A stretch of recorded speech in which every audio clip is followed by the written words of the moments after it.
Welcome to Create Wealth Through Franchising. I'm your host, Kim Daly. Whether you're a CEO, a military vet, a real estate investor, or simply in career transition and ready to take ownership of your future, with each episode, you're going to learn valuable insights and hear inspiring stories from within the franchise industry.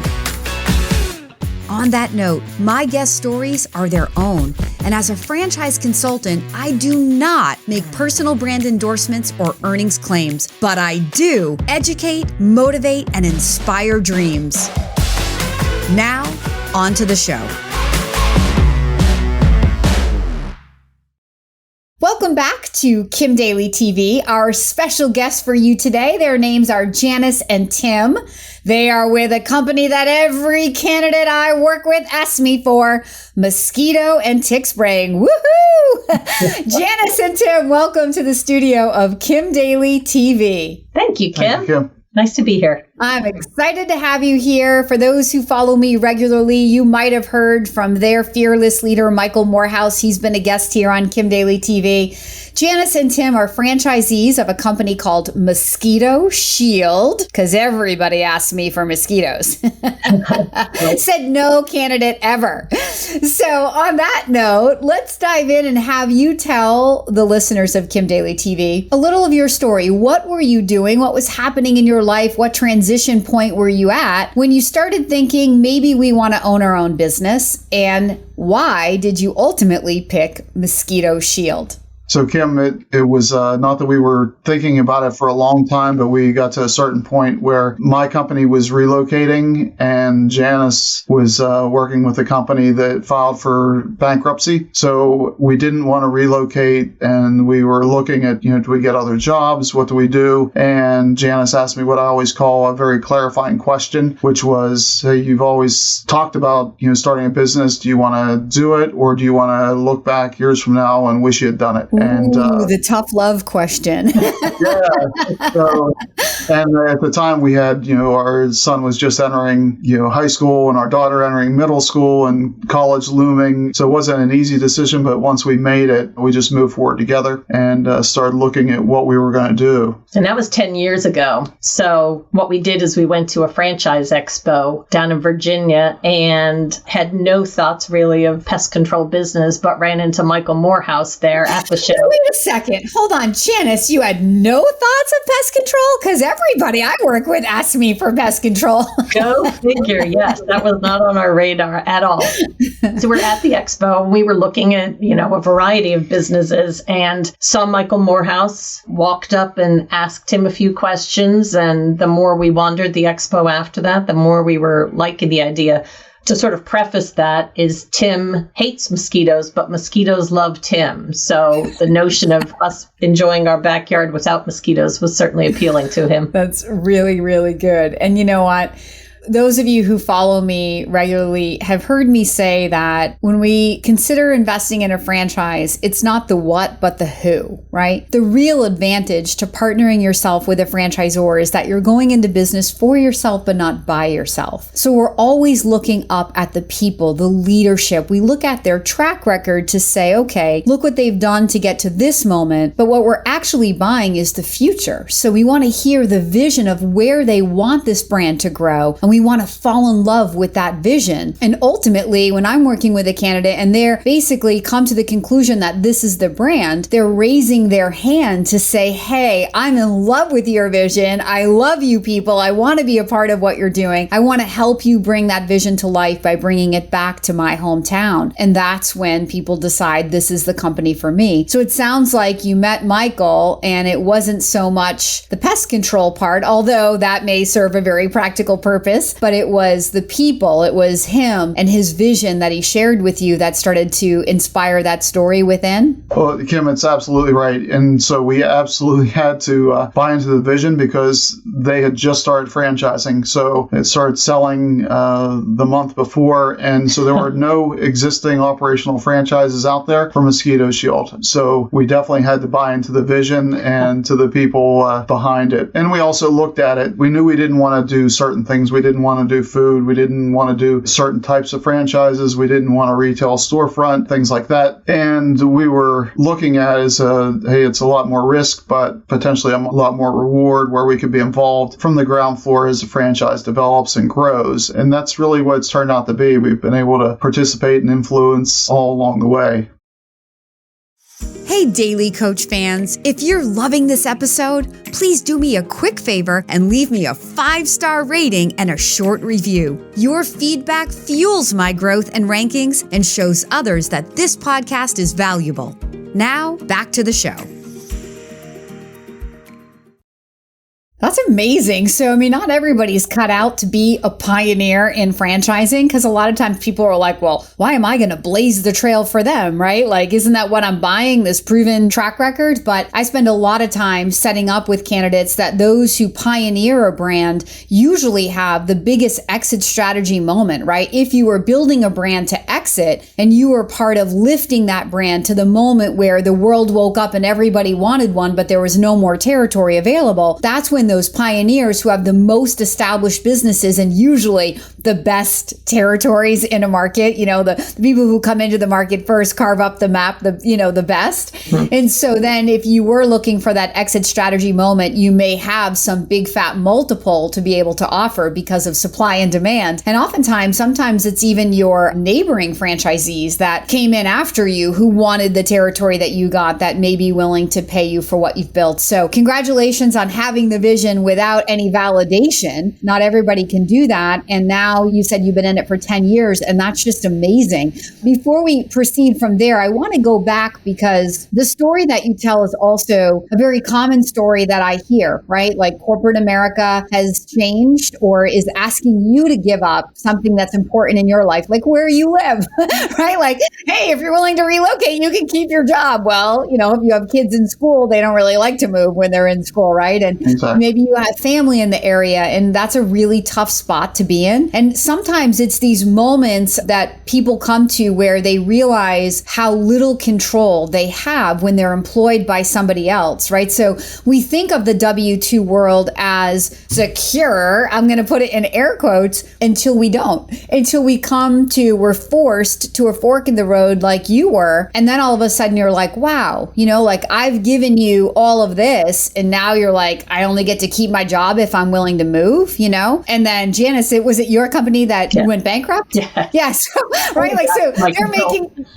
They're making decisions that you have no control over that definitely impact your ability to keep your job. So these are the stories that lead people down the path to thinking, how do I get control? Gosh, I'd love to own my own business, but man, starting a business is hard and risky. And that's when, if they're lucky, they meet somebody who says, well, what about a franchise?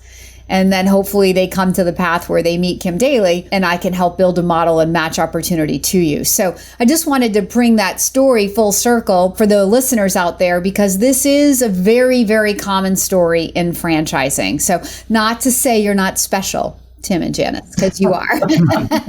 What's special about you, going back to your story, is 10 years. So let's talk about what you've learned, how you had to grow. Like, tell us a little bit about this journey that you've been on and how thrilling, we'll call it that, and satisfying it's been over the last decade of your lives.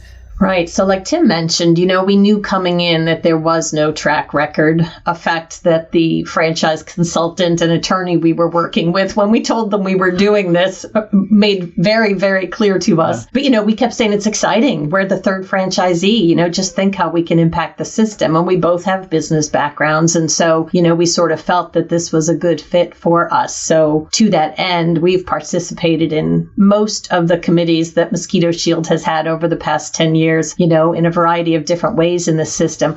I'm an information hound, so I asked Michael Morehouse about 1 million questions when we purchased our franchise, and he answered to the best of his ability. But at that point, like Tim said, there were no existing locations that were already up and running. So I kind of feel like it's the giving back now. There's people who ask questions and they apologize for asking a lot of questions to us. And I say, hey, you know what? We did the same thing. We just only had one person to ask.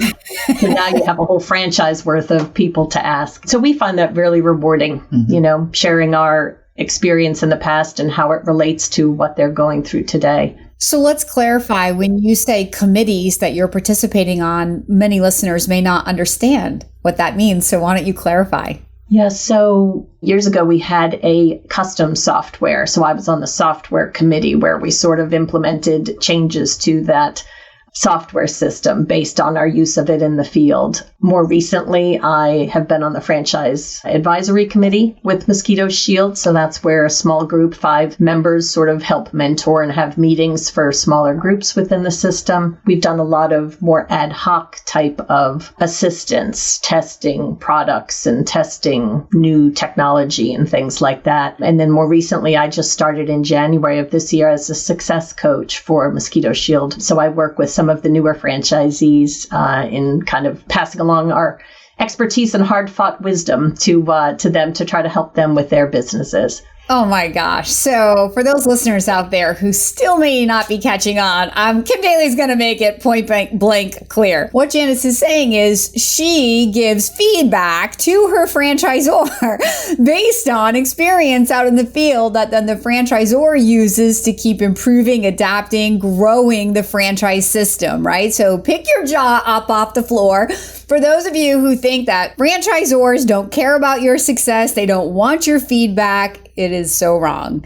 It just depends when you're trying to give the feedback, right? First day as a new franchisee, they don't really care about your feedback, right? 5, 3, 4, 5, 10 years in and you're successful, they want your feedback.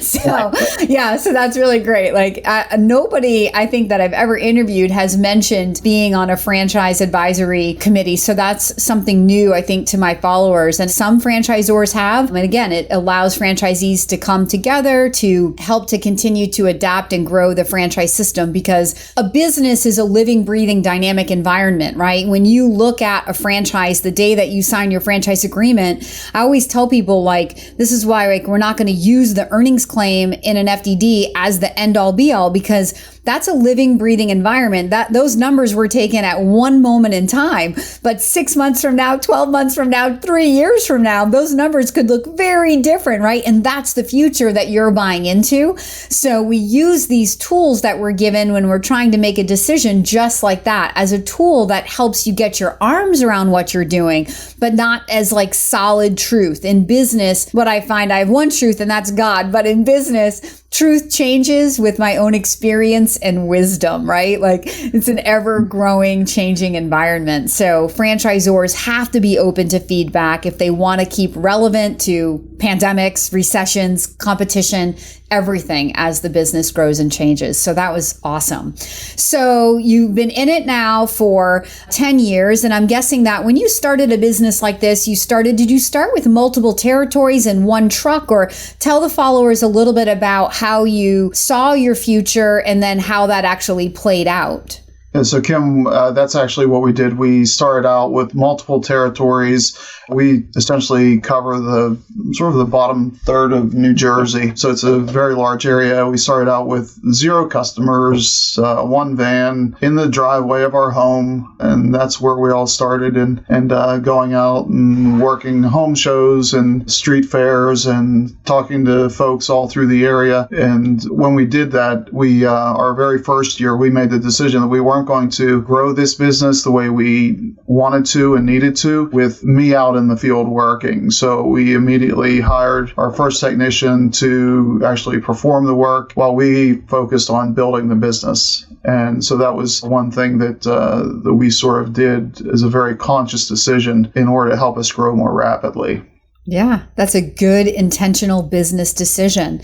And so you started back in the good old days with 1 van in the driveway. So what does this business look like today?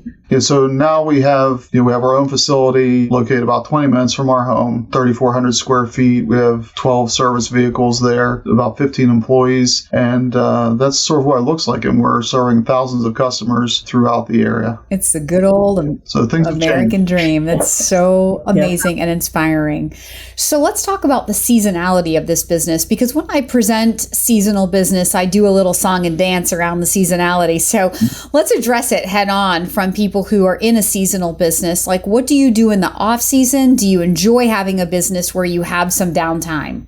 Yeah, so the first few years we did have some downtime, and then we got into doing some holiday lighting. So we do some exterior holiday lighting work. The idea was to try to keep some of our technicians busy in the off season. As it turns out, not all of our technicians necessarily want to do that. So we kind of at the moment have a core group of holiday lighting customers that we just service. So we put up their holiday lights starting right around Halloween and continue through middle of December and leave them up, and then we take them back down and store them. So it's a full kind of turnkey package for these customers. That's awesome. Did you come up with that on your own, or was that suggested through the franchise? Suggested through the franchise. Yeah. Yeah. So you're double dipping, making more money, deepening that relationship with those existing homeowners. You show up in your Mosquito Shield van to decorate their lights. To decorate their homes. Yeah, it's actually, one of the things we found is, as far as the seasonality, there are people that do enjoy doing seasonal work. So it's a matter of finding them. Right. So that's one of the challenges. I know people think about a seasonal business. Oh, what do I do with the rest of the time? But there are a group of people that the key is to be able to treat them well and help them develop and make them want to come back the next year. So we have a number of folks who have been coming back to us for, I don't know how many years, 6 years or so. Technicians, we're talking. Yep. Technicians, service technicians. And then Amazing. the people in the office we keep all year long, but there's things to do as far as renewing customers and marketing and things like that do occupy people for the full year. So there's always something to do in a seasonal business. Hey, Daly Coach fans, if you're ready to begin your own journey to find the perfect franchise, please email me right now at inquire@kimdaly.tv. My services are totally free for you. That's inquire@kimdaly.tv.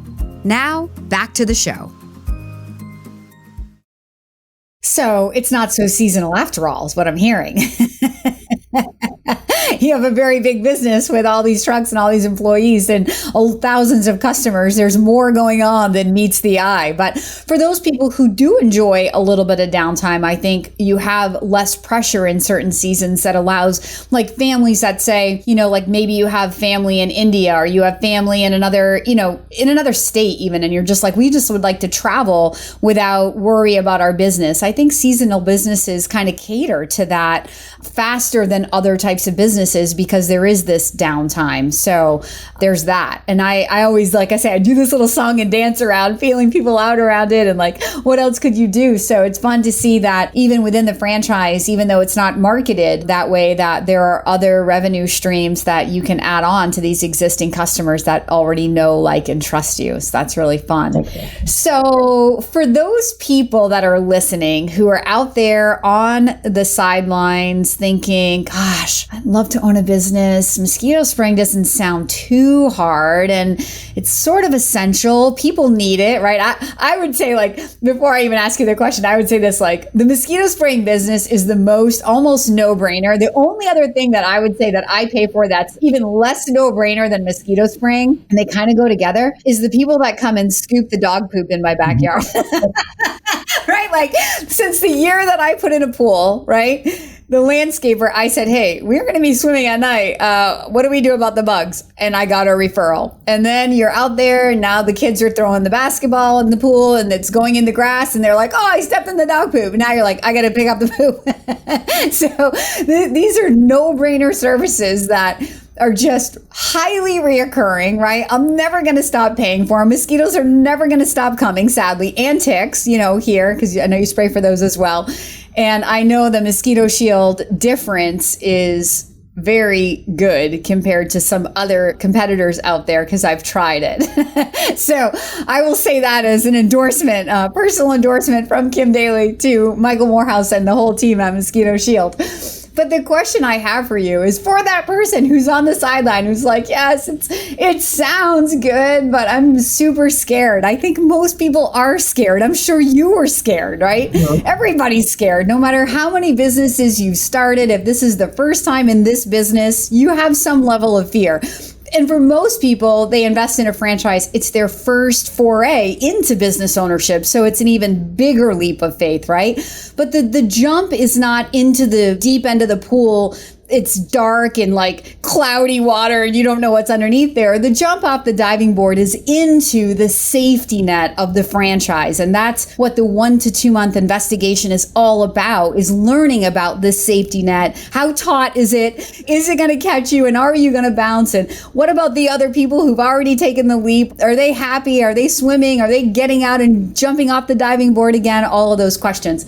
So the question I have for you with that big setup is, with all the lessons you've learned, and I'm sure it's many after a decade, what advice do you have for the people who are really nervous and wishing they could do it, but just aren't sure? Well, I think just gather information, look at as many different things as you can and decide what businesses, strike a chord with you, what business model strikes a chord with you. And those are some of the things that we looked at when we were doing that. And that's, as I said earlier, that's how we eliminated certain businesses from what we were looking to do. And then you look at the track record. Now, we didn't look so much at the track record, but we looked at, there was a proven business behind it that existed for about 10 years before they started franchising. So we looked at that, and that sort of helped balance that, the risk that was there as far as a brand new franchise. Once you get into it and you make that decision to go, then it's, you do have to work at it. But I think that's sort of what I'd say, do your research and get the right company. And one of our mantras the whole time in the beginning, like we said, our kids were going into high school and middle school, and suddenly we had a business that kept us very busy, and we just were committed to doing whatever it takes. And I think if you're going to become a business owner, that has to be your mindset. Do not do this half-heartedly.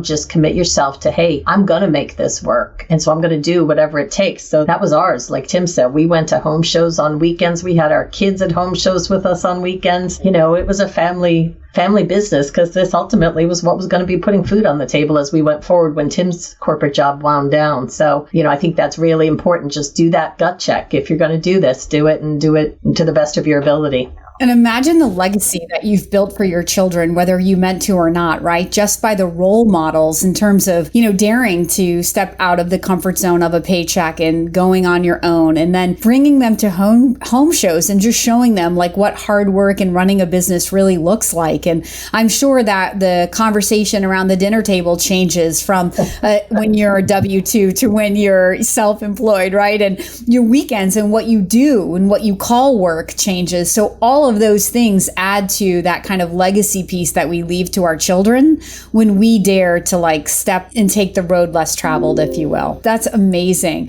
I'm wondering, Janice, as I'm listening to you, if the advice you're sharing, is this the same type of advice when you're playing coach to those franchisees?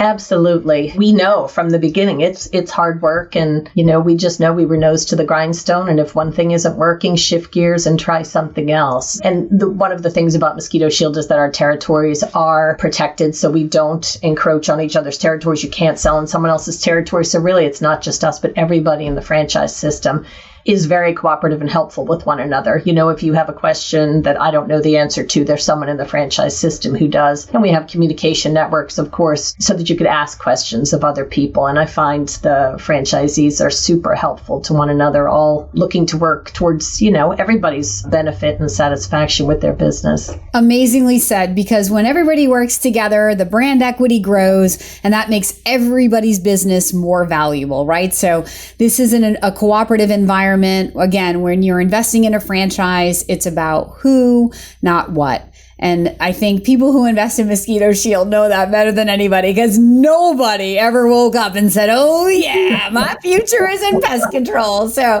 I appreciate the beauty of this story. I love everything we've talked about today. I think you guys are great examples of people who dared to take a risk and invest in yourselves, and who it's paid off for amazingly well. Thank you so much for being my special guest here today on Kim Daly TV. Thanks for having us, Kim. Appreciated it. Yeah, I appreciate it. For those who are inspired by the Mosquito Shield story, or just to begin your own journey to figure out if there's a franchise opportunity that's available and that you can afford and that matches your goals, interests, and skills, please follow the email on the screen right now, or reach directly out to me at inquire@kimdaly.tv.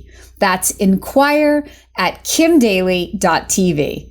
And until next time, my name is Kim Daly, and I want to be your Daly Coach. You can find more content just like this on my YouTube channel at kimdaly.tv. And if you're inspired to take the next step to explore franchises matched to you, please email me right now at inquire@kimdaly.tv. That's inquire@kimdaly.tv.